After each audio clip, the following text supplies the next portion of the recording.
Hello everyone, I am so happy that you could join me again. My name is Kevin if you are new, and today I want to share with you 5 fabulous freezer breakfasts that will simplify your life. And the first thing we are going to make is Crispy Orange Juice Waffles. So my waffle iron is preheating, and you should preheat your waffle iron according to the manufacturer's instructions. Then I have 2 cups, which is 266 grams of scooped and leveled all-purpose flour. And to the flour, I'm adding 4 teaspoons of baking powder, a half teaspoon of salt, a half cup or 65 grams of cornstarch. Cornstarch is going to absorb the steam that happens in the waffle iron in order to make the waffles crisp. So cornstarch is the secret ingredient here. Then I need the zest of an orange. The orange zest is going to give these waffles a gorgeous perfume. And then whisk all of these ingredients together.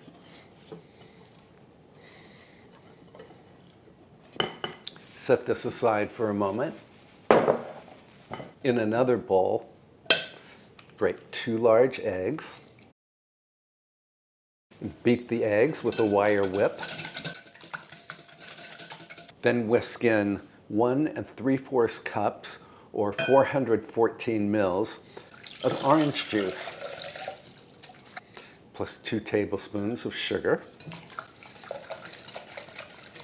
The sugar will help these waffles to brown in the waffle iron. Then whisk in a half cup or 120 mils of some neutral tasting oil. I'm using avocado oil. Then add the dry ingredients to the wet ingredients and whisk or stir just until the flour disappears. The batter will be somewhat lumpy.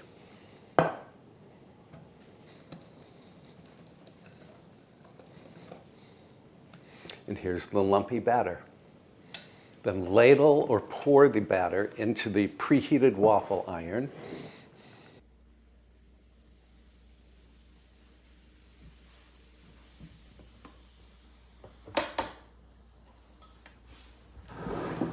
And you want to bake these waffles until the waffle iron is no longer sending up steam. That usually takes about 4 minutes.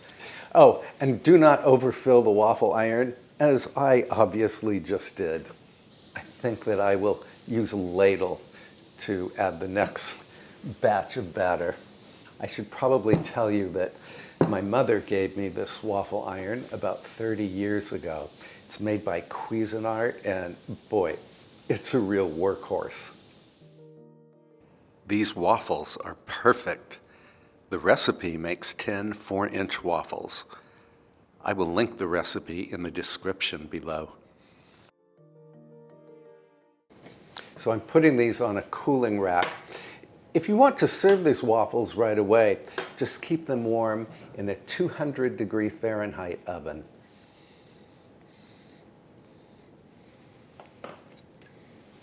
Final batch.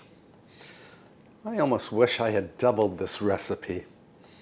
Now, if you have given up on making waffles because the recipe you followed called for beaten egg whites, well, the cornstarch really is a great substitute for the beaten egg whites. So these are really easy to do, and the results are the same. Light, crisp waffles. These ones perfectly perfumed with orange. So here we have 10 beautiful, very fragrant waffles. I'm going to let these cool to room temperature. Then I will bag them and pop them into the freezer. And to reheat frozen waffles, you simply put them on a baking tray and heat them at 400 degrees Fahrenheit or 200 degrees Celsius for about 10 minutes. I have to have a taste for you.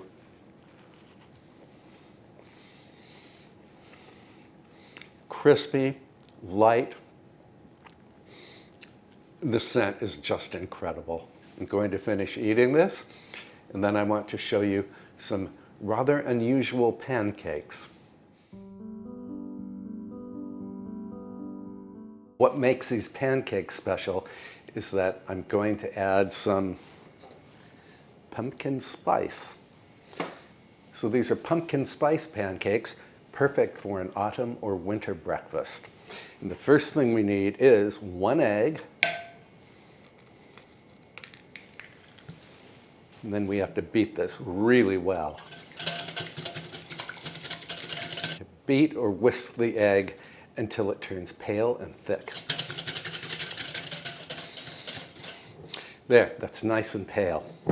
Now I'm going to whisk in 1 cup or 130 grams of all-purpose flour. Then I need 3/4 of a cup or 180 mils of whole milk, 2 tablespoons of melted butter, 1 tablespoon of sugar, 3 teaspoons of baking powder, a 1/2 teaspoon of salt, and a 1/2 teaspoon of pumpkin pie spice.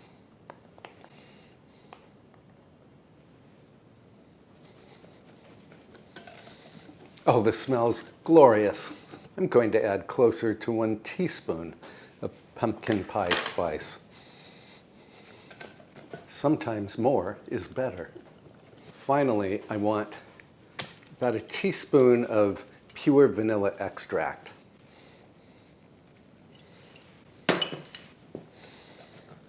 Now, if the mixture seems too thick for your liking, just thin it out with a little more milk. I like to bake my pancakes in this electric skillet because it affords a lot of surface area, but of course, you can bake your pancakes in a skillet or a griddle. A little spray. And this electric skillet has preheated to 325 degrees Fahrenheit, which is 160 degrees Celsius. I'm going to ladle this by the 1/4 cupful.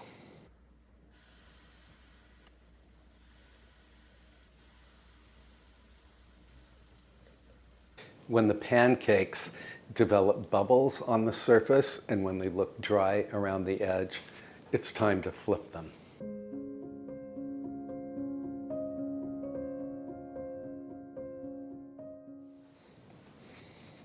Oh, these pancakes look just gorgeous, and they have a delightful fragrance. You guys, these are so delicious. I'm going to go ahead and make another batch, and I don't even have to wash out my mixing bowl.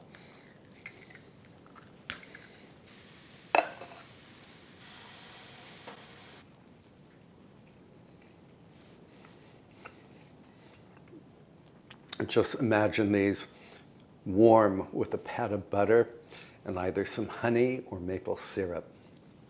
So good. Look at all of these pancakes. I lost count, but I think there are about 20. So just one recipe makes 10.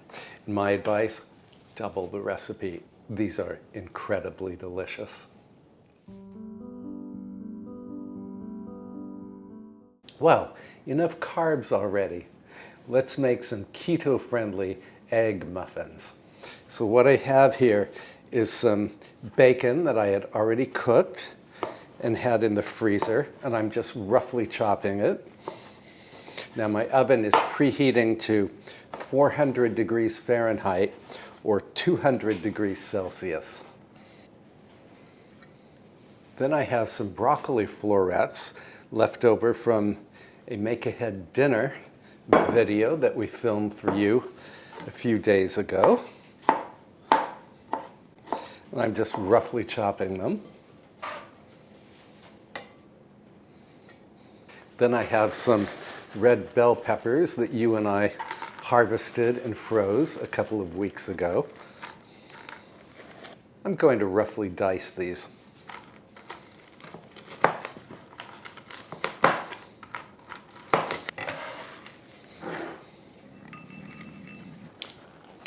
Back to the freezer. I have a standard size 12 opening muffin tin here. I'm just going to lightly grease it with some vegetable spray. And then put a small amount of each ingredient in the bottom of each opening. I'm adding, roughly a teaspoon or so of the chopped bacon.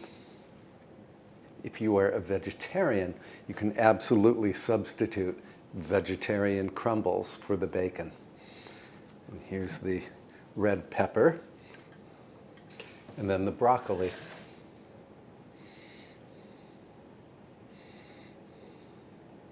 Scallions or green onion, finely chopped, would be lovely in these egg muffins. Move this out of the way. Then I need 9 large eggs. This glass pitcher is getting a lot of use today. I bought it on Amazon. And I can link it in the description below if you are interested. Now beat the eggs to smithereens.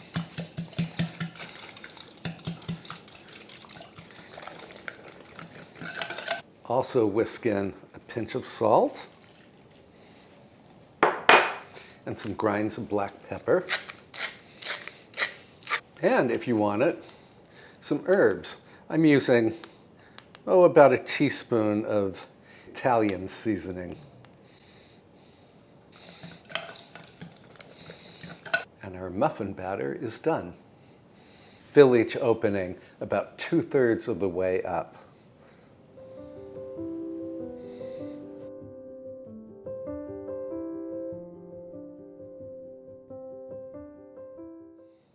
To finish, top each muffin with a small amount of shredded cheddar cheese. I'm going to put this muffin tin on a baking sheet just for easy transport to the oven. And then bake this until the muffins puff and they are done. That's going to take about 25 minutes.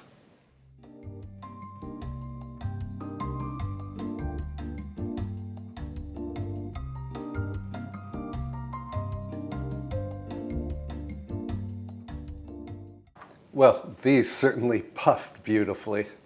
Of course, they will deflate as they cool. I'm going to let them cool to room temperature, and then I will unmold them, pack them in Ziploc bags, freeze them, and then when we want a keto egg muffin, all we have to do is put one on a microwave-safe plate and heat for about 30 seconds. Next up, baked oatmeal. Now, I have made this for you in the past, but I make it a little differently every time. And the first thing you need is a 9x13 or thereabouts baking dish, and you want to grease it with butter or with vegetable spray. Set this aside. And then crack 5 large eggs into a large bowl. Then beat the eggs. This is my favorite egg beating device. It's a spiral thing. I can link it in the description below if you're interested. Now whisk in 3/4 cup or 188 grams of plain unsweetened applesauce, 1 cup or 285 grams of plain Greek yogurt. Actually, I'm using ordinary yogurt today, not Greek yogurt. 1 cup or 236 mils of whole milk, 2 teaspoons of pure vanilla extract, By the way, my oven is preheating to 350 degrees Fahrenheit or 180 degrees Celsius. Then beat in a half cup or 118 mils of honey. This is the honey that I bought at Tierra Farm the other day. I had some yogurt left here to make sure not to waste any of it. Now pour on 6 cups of rolled oats. These are the old-fashioned rolled oats, and I did weigh this out. It is 510 grams. And on top of the oats, add 3 teaspoons of baking soda and 1 teaspoon of salt. And stir the baking soda and salt right into the oats that are sitting on top of the egg mixture. And then grab a spatula or spoon and stir so that all of the oats are moistened. Then I want to add some frozen blueberries. You could add dried blueberries here, but I have frozen on hand. You could even use fresh blueberries. About 1 cup. 1 cup of blueberries is about 148 grams.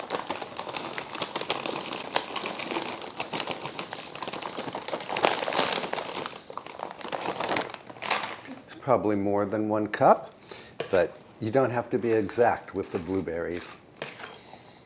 Blueberries will give this baked granola a lovely purple tinge. When this bakes, it develops almost a cake-like consistency. It's really delicious. I also want to add some cinnamon.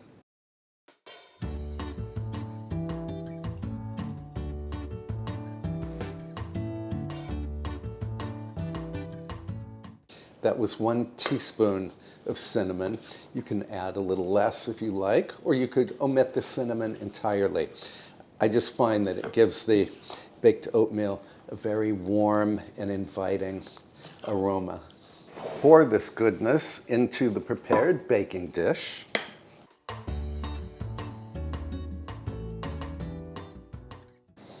Smooth the top.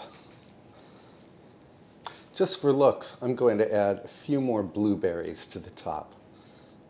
You cannot have too many blueberries in this baked oatmeal. Then pop this into the preheated oven until the baked oatmeal puffs and a skewer inserted into the center comes out clean. That's going to take 50 to 55 minutes.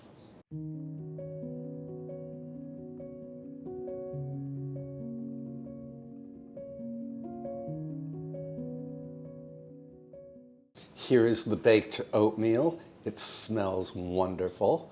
I'm going to let this cool to room temperature, and then I will slice it into bars, pack them in either bags or other containers, and freeze them.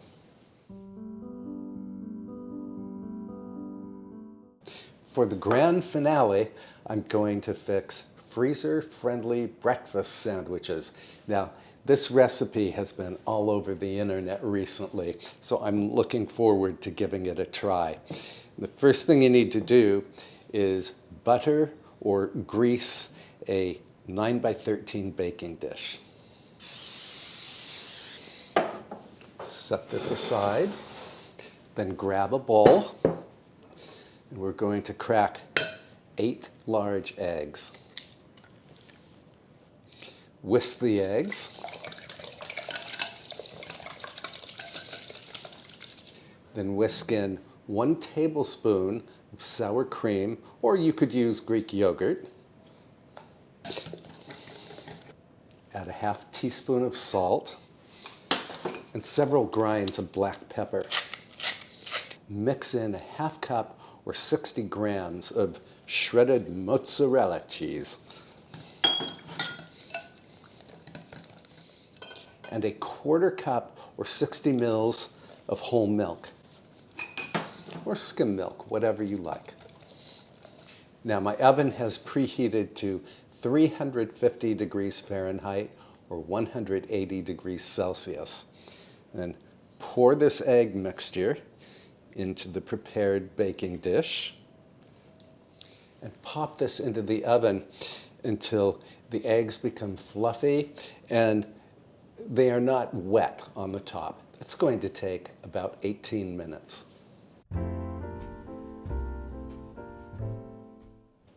While the eggs are baking, I'm going to go ahead and prepare the English muffins for our freezer sandwiches.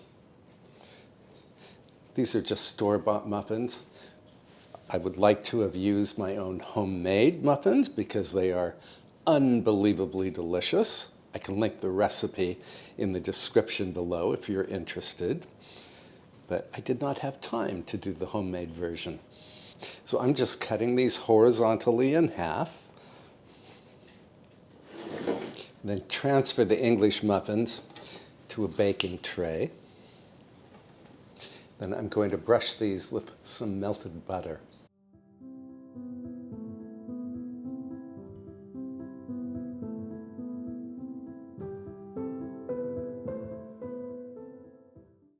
The eggs came out just perfectly. They're actually pulling away from the dish, so I know they won't stick. And while the eggs are cooling, I'm going to go ahead and toast the English muffins by putting them under the broiler just until they color lightly and become crisp.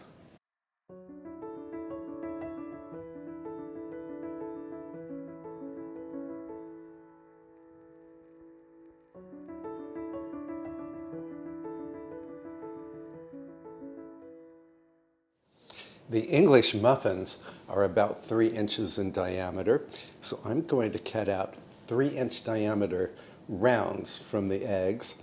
And I do not have a 3-inch diameter cookie cutter, so I'm using one of my wide mouth canning rings. Of course, you could cut these into squares if you like.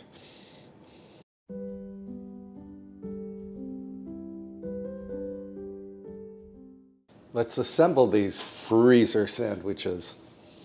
Here's my bottom, here's a top. So on the bottom of an English muffin, I'm going to place one of the rounds of egg, and then a slice of good melty cheese. This is, what is this? This is Colby Jack. And then I want to add some meat. You do not have to add meat. This is uncured ham. So there's a breakfast sandwich.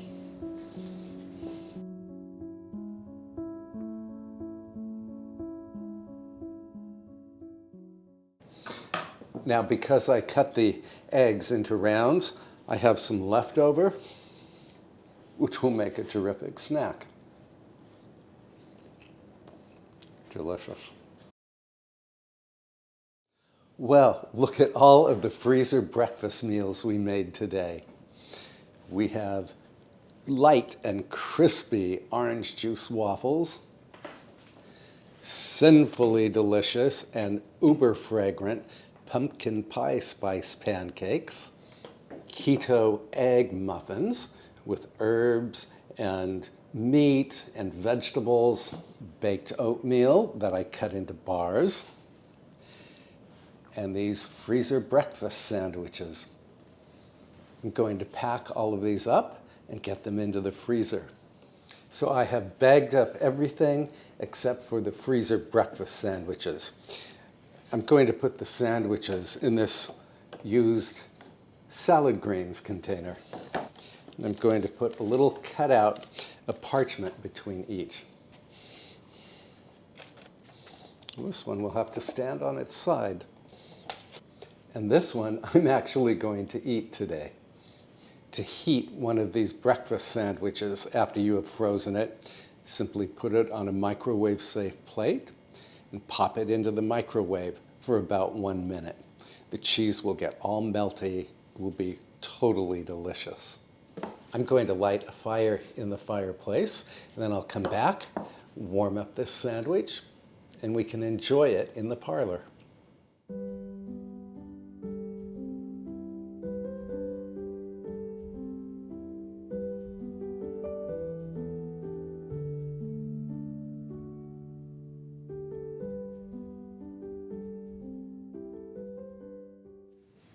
I can't wait to tuck into this breakfast sandwich.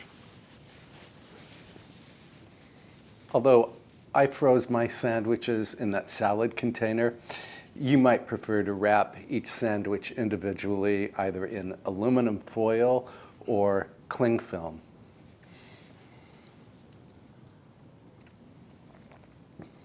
And what an easy breakfast. This was about 45 seconds in the microwave.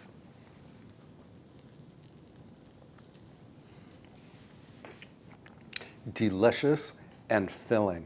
I love that melty Colby Jack cheese. Well, I hope you will try one or maybe all of these freezer breakfasts. They are so convenient to have. And when you have all these breakfasts in the freezer, there's really no excuse to skip breakfast. And of course, you can enjoy the same food for lunch or for brunch or for dinner. Thank you so much for spending part of the day with me today. I can put a couple of my other videos either up here or up here that you can watch between now and my next upload. Again, thank you for hanging out with me today. I hope you will give these recipes a try, and I will see you in the next episode. Bye for now.